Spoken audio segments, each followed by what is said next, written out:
Diogo Dalot is a player who's massively been underrated by Erik ten Hag and all the fan base for me.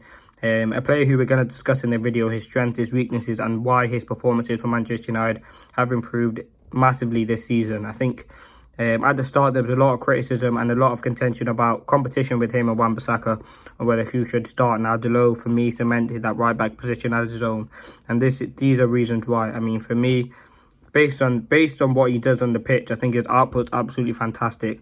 I think he's adapted to Erik ten Hag's tactic fantastically, and I think his performances on the pitch have continued to grow game in, game out. Now, if you look at previous games, he's played in the left-back position for us and looked really, really strong. I mean, let's just look to the back of the start of his Manchester United career. Came in there under Jose Mourinho, didn't really get many opportunities to play. Oli didn't really get much chances to play. Sent back out to AC Milan on loan and did really, really well. Came back to Manchester United, I think it was under like Rangnick, and Rangnick began to play him as that right back player. He was a player who had massive attacking potential, and we can see that in this game. I think his defensive ability did need to improve at that point, and I think it has come on him, and it's been absolutely fantastic. Then under Rangnick, he was consistently starting and was putting in consistent performances. Same with Erik ten Hag, putting in consistent performances, improving his game week in, week out. And there did spark a competition between him and Wan-Bissaka. I mean, it's not negative competition. I think it's healthy competition. I think both players, you need that urge and you need that push to boost up your performance. And that's something that we needed to see. And I think that performance by Dalot, not only in that West Ham game, numerous games this season, I think he's been absolutely fantastic. If you look at the connection he's building with the players around him, I think they know his game really, really well. The understanding that he shows for the team is so important. And he can play as that midfielder really well. Someone who likes to come inside, inverted, and get the ball, travel with it. And yeah, he's a player that we've utilised in that midfield position. I mean, all modern fullbacks kind of do that in this game. And I think Dalot's a player who's obviously understood that and massively added that to his game. I think ball carrying right backs now would be called these days are really, really important to help transition the ball from midfield to attack, and that's something that he does. He plays at like right centre mid channel. It allows Garnacho to kind of go more wide. It gives Bruno Fernandes, the people in midfield, to push up, and it gives him that opportunity to explore and carry the ball through midfield. Yes, the assists have not been there consistently, but I think he is improving on that. He's got quite a few this season, namely one for that Garnacho bicycle kick. So he is putting in good crosses, and he is finding himself in positions where he can create chances. Yes, there's been some, I think it was the Brighton game where he should have put, or one of the games, should have put a cross into Højlund, which he didn't. But other than that, for me, he's been really, really good.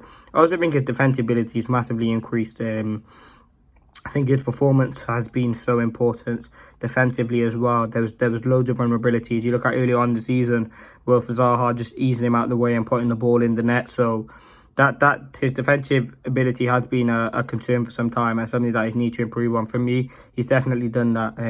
As I said, the game previously against West Ham, he was really, really good. That last-ditch tackle that he made. And yeah, I think he's been really solid and compact.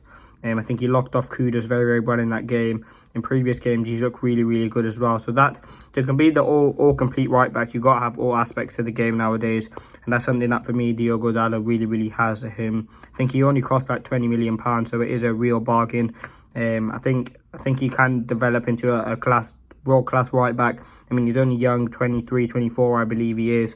And the ability is definitely there. I think he's worked under Erik ten Hag really, really well, and has taken that on his shoulder and has adapted massively. For me, his consistency has improved as well. And yeah, he is looking like a really, really great player, and someone who you love to have. Now, if he could improve on something, it would probably be the crossing and just the knowledge when to put a cross in, knowledge when to have a shot, because sometimes that is a problem of his game and does leave people very, very frustrated. But other than that, I think he's been great for us, and his performances have been second to none. He's been absolutely solid.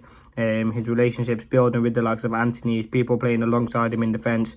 He tracks backs a lot. He's a real energetic and passionate player, and he is really, really important to Manchester United, and someone who Erik ten Hag must utilise. I think his performances this season have been really good, and it probably is his best season. I think with Dalot as well, he did find it difficult to start playing at the start of his career, but I think his performances have been absolutely fantastic, and I'm really proud of his performances for Manchester United, and let's hope he continues it into the future, because he is an absolutely great player for Manchester United.